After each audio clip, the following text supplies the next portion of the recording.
Copa America Day 4 reaction, where Uruguay withstood the pressure of Panama and got a big victory, and the United States, well, they cruised to victory over the altitude merchants. Let's run the intro and talk about the games.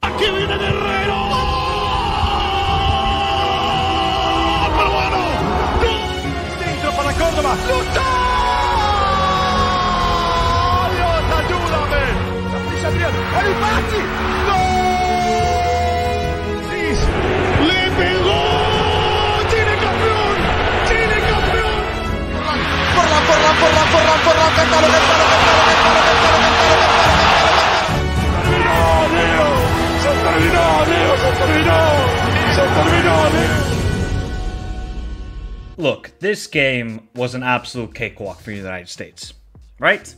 It should have been easy, and it was. In this game, if you didn't watch it, it should have been 4 or 5-0. The amount of chances that poor old Ricardo Pepi had in that second half from Anthony Robertson putting it on an absolute plate. All Ricardo Pepi had to do was go through the drive-thru at Popeyes, get the 5-piece meal, and you get it. But instead, Ricardo Pepi effed it up, and I really think now his confidence is at a very low point. But I'm happy with this USA performance. Look, they were struggling after the goal because Bolivia, wow, they somehow decided to play football, and Bolivia were decent in build-up play, but I'm really disappointed in Villamil, because Villamil, if you watched him at the Under-23s Olympic tournament, he was cooking.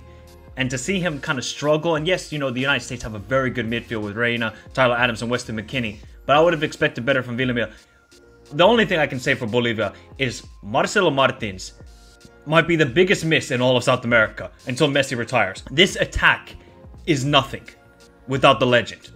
And I'm really worried of, are Bolivia going to score a goal at this tournament? They might get a set-piece goal against Panama, but that's about it. I wonder if there's any talents coming through in the Bolivian league at Bolivar or the strongest or any of the always ready. Well, they need to always be ready to produce some talent because the forward line for Bolivia is non-existent. Shout out to Vizcarra. The guy made some incredible saves in that second half. And Bolivia were kind of lucky it finished 2-0. With the USA, now, it's good to see Tyler Adams get some minutes. You could see his passing was a little bit sloppy. You can see that he hasn't had a lot of game time in entire season because he's been injured for most of it. And he was a bit sloppy, but I'd rather him, the cobwebs, out in this game before making a mistake against Uruguay or even Panama, who can be very dangerous on the counterattack. Did the USA get tested? No. Did they face some adversity? Yeah, but nothing really dangerous. This was a comfortable victory. And another big takeaway is Balogun getting a goal. Balogun getting a goal is so critical for this team cooking, because if Balogun is cooking and we see the form that Christian Pulisic is always on when he puts this kit, that's very good signs for the United States when they go up against a Uruguay, when they go up against maybe a Colombia, a Panama, because Panama are still a strong team, or a Brazil. You need Balogun to be in form, and he took that shot wonderfully with his left foot. Good combination play. I just want to see the United States just counterattack a bit quicker. That's my only criticism. At times, Bolivia, they had no midfield, and all the United States would do, all right, let's pass it back. Let's keep possession. Let's keep possession. International football, sometimes you just have to play quick on the counterattack and play quick in transition. And I feel like, you know, maybe the players didn't feel like it, or they just wanted to control the game. That could be a possibility. Pulisic's goal, I mean, Captain America, salute. Salute. Because that goal, que golazo. What a goal from him. Yeah, Vizcarra got a little bit of a fingertip towards it. That goal was going into the top right corner. What a goal from Pulisic. And this guy is just money when he puts on the United States kit. He's money, and he needs to keep that form if the United States want to go far at this Copa America. Another criticism I just want to make quickly, and this is just a small criticism because I'm not going to go overboard and say, yeah, you know what, the United States are not going to do anything at this tournament.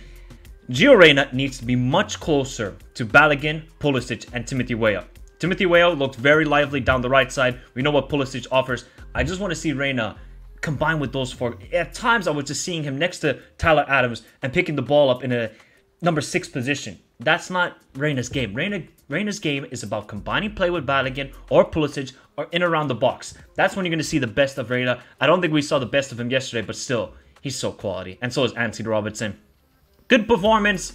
Yeah, there was some lackluster, especially in the first half. I just think maybe the rhythm, maybe surprised that Bolivia were actually trying to play some football. But the United States, they cruise to victory. They get the 2-0. And now the next game is Panama. And they need to be prepared. You cannot have that sloppy possession like you did in the first half against Panama. Because Panama, we're going to talk about them right now. So La Celeste they were definitely tested by Panama. Okay, first half, Uruguay, they should have been up 3-4-0. Darwin, El Loco. This is why I call him El Loco. I know it's not his nickname, but my God, he is going to be the most frustrating player maybe in the entirety of football. Because he had one glorious chance from Valverde's impeccable cross.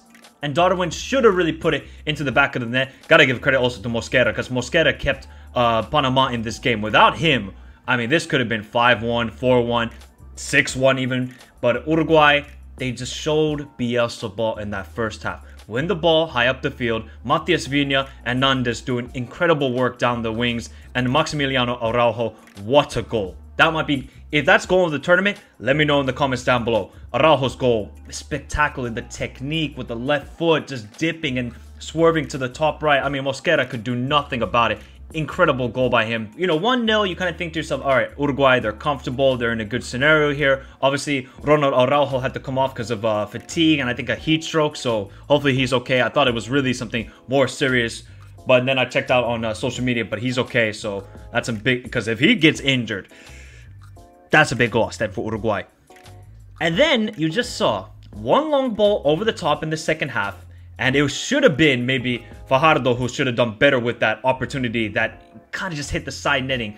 And Panama were slowly cooking more, and they kind of grew into the game. And then you just see the baller that Carrasquilla is. Carrasquilla, that second half from the 50th minute to the 80th minute was just, I thought, amazing. He was just controlling play. And to do this against Uruguay's midfield with Ugarte, Valverde, and then obviously Nicolas de la Cruz who came onto the field. I mean, Carrasquilla.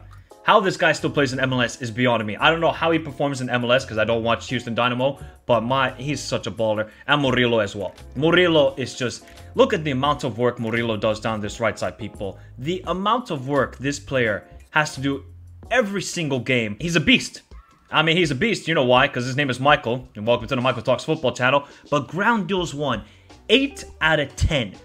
Do you know how crazy that is? 8 out of 10? 62 touches? Now, Murillo was a beast in this game, got an incredible goal with his left foot. It was obviously the last kick of the game. Overall, Uruguay, they were tested in this game, and I think it was a good test that they understand, and maybe Bielsa understands this. They got to take their chances early in the games.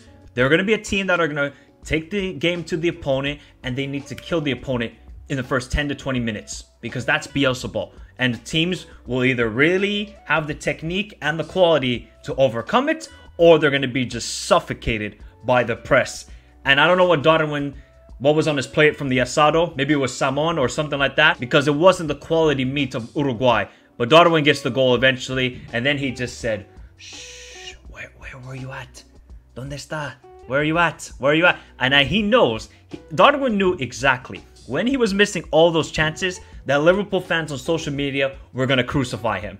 And look, overall, other than missing those chances, Darwin's work rate and just, you just see that dummy he did for the first goal as well. I like Darwin. I think Darwin for La Celeste is a completely different player than the one he puts on for Liverpool. And that's the sort of work rate you need. And then Pelistri. Now, I want to ask my Uruguayans in the comments down below, and any neutral as well. De la Cruz has to start. Do you agree or disagree? Because De la Cruz, his set pieces and his ability on the ball. Look, Arciate is a good player as well. Not downgrading him.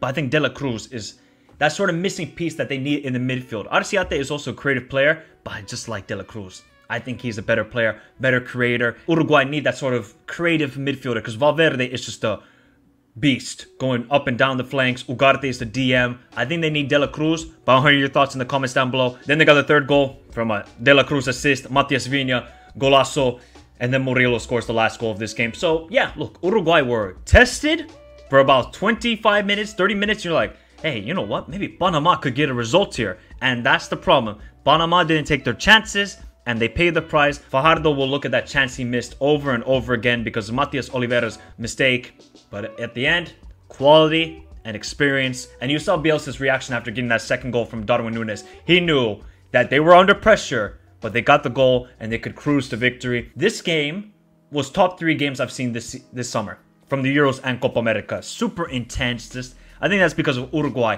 but a lot of credit needs to be given to Panama.